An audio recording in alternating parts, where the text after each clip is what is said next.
Camera calibration.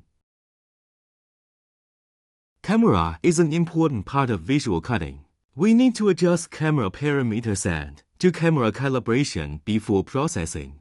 Adjust camera parameters show that the camera has a wide vision, moderate brightness, and clear focus. Please refer to camera calibration of a vision tutorial for details. After the imaging is adjusted, start doing camera calibration. Set the values of speed and power. Make sure it leaves an easily recognizable blask on material surface during calibration cutting. Ratio calibration.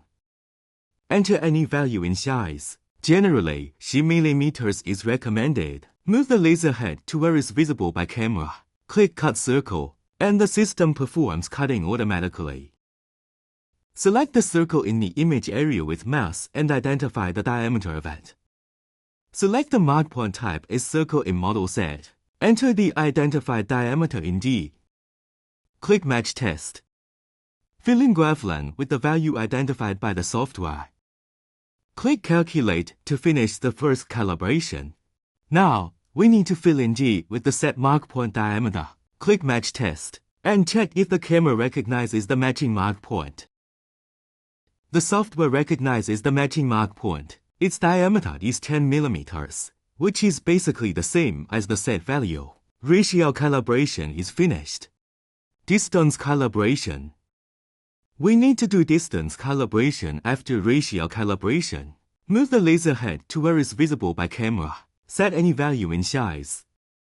Click Cut Cross to perform cutting.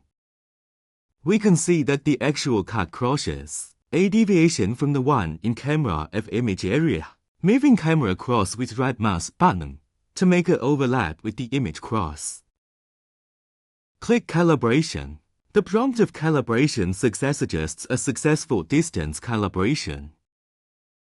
We can export the calibration file for backup after finishing all steps. Click on Port when using it, and there's no need for calibration again. That's all for camera parameters and calibration. See you next time.